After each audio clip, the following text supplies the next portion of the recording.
What is going on, everybody? Welcome back to the channel. Aftersound here, bringing you Splinterlands content every single day.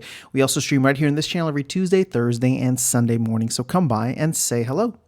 All right, guys, well, we have the final post. This is part number 5 of the Secret of Praetoria Phase 2 white paper reveal, and this is going to cover the ancient ruins, but it seems like there's still a lot more that needs to be clarified, so I wouldn't be surprised if we get more posts in the future that will go deeper into these things. But there's a lot of exciting things to cover here. I'm not going to read the entire thing to you, but I am going to go through it, not line by line, but I'm going to go through it and kind of give my commentary as we go along.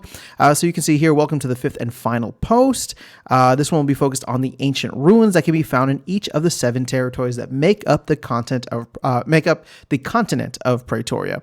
So let's actually jump down here. The ancient ruins and the secret of Praetoria, hints of a great and powerful secret. There's some lore there. It seems as though they were purposely destroyed long ago by ancient inhabitants. Perhaps they thought their power was too great. All right, so what we're going to be doing is each of the 7 territories contains an ancient ruins. Players who own land within each territory will cooperate with each other to finish the massive research and construction project, and to rebuild the ancient ruins and to be the first to unlock the secret of Praetoria. Players can construct a runology tower building. We covered that in a previous video, and it was covered in a previous post. On any available plots, stake worker cards on it and provide trifold runes to earn research points. The more production provided by worker cards, the higher the level of the building, the more research points they will earn. Now, the research points are non-transferable and simply will accumulate in each player's count. So that should hopefully answer any questions about, them being transferable. Now, once the sum of all research points earned from the runology towers in a territory passes a certain threshold, the final phase of the project to reconstruct the ancient ruins will begin. Okay, so once the construction phase begins, players will be able to contribute resources and worker cards to help complete the construction. Just like with any building construction, the secret project will require a certain amount of production to complete. Any player, and this is highlighted here, so any player, even those who don't own land, may stake cards to work on the ancient ruins, and there is no limit to the number of cards. So we finally have our infinite card staking. This is exactly what it's going to be, and it's going to be for the ancient ruins project or ancient ruins construction project. And you don't need land in order to participate, which kind of begs the question: what will be the point of land? But sorry, I'm not trying to be smart about it. It's just like, if you can participate in this, what will you be missing out on with land in general outside of kind of like the civilization type building thing? But either way, I think it's actually a great thing that people who don't have land, especially people who may be coming in later on in 2024 or 2025, they'll be able to contribute and be a part of it and get the benefits.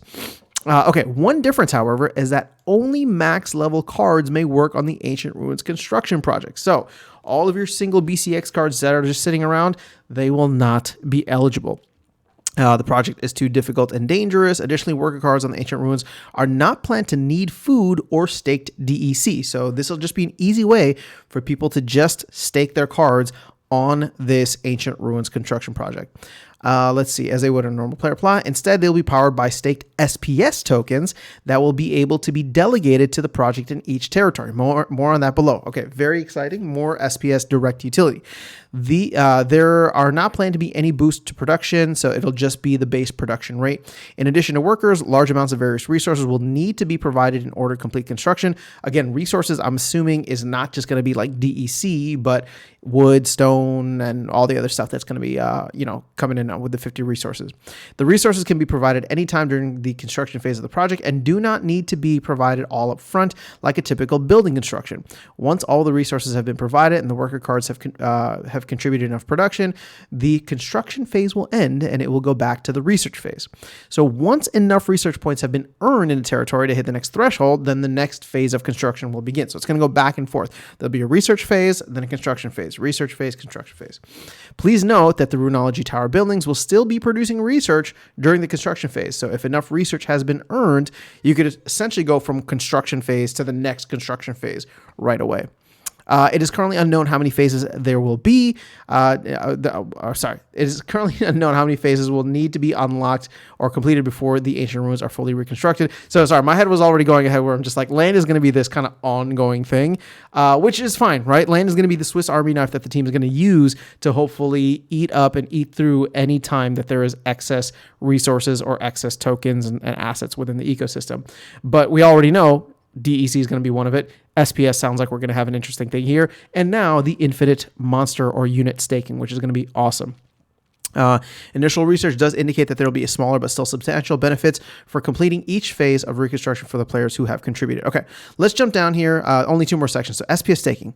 As mentioned above, worker cards on the Ancient Ruins project are planned to be powered by players delegating staked SPS tokens to the project in each territory.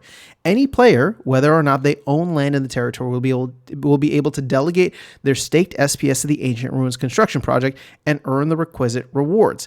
The amount of production contributed by the worker cards on each project will receive a multiplier based on the amount of SPS staked delegated to their project. So this is very similar to the reward multiplier of ranked. And keep in mind, you will not be able to use or get that reward multiplier in ranked if you delegate it out to something else. So the formula is planned to be similar to the one used for reward points from ranked battles, where more staked SPS delegated will increase the multiplier, but with diminishing returns. So this is going to be fascinating, and it'll be yet another use case for SPS, which I think is awesome. I don't know when this is going to go live. Hopefully it does happen in 2024, but I mean, just any kind of direct utility for SPS, this and Soulkeep, if Soulkeep does go live, are going to add a lot of value, in my opinion. Okay, last thing here, contribution score. All contributions to the Ancient Ruins project, including research token, resources, delegated staked SPS, and production from worker cards, will provide varying amounts of CS, contribution score, relative to the value of each type of contribution. This will create a single number that represents the total contribution to the project in each territory. The Ancient Ruins are the only source of gemstones on Praetoria and will be the primary source of totem fragments.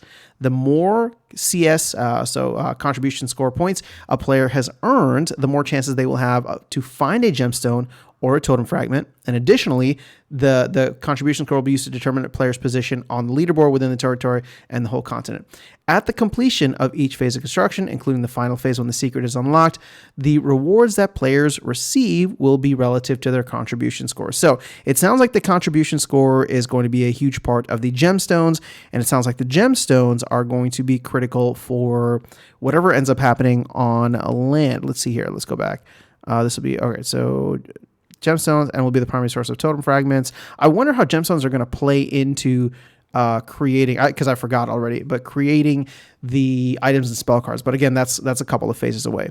So overall, really happy with this, really excited. It does not seem anywhere near complete in terms of all of the actual details, but from a broader standpoint, right, what we know of what Matt is planning, I think phase 2.0 is going to be really exciting. And my hope for them, and I'm sure that their goal, as Farpatrat has stated several times, is they don't wait, too long to get all this stuff out at once.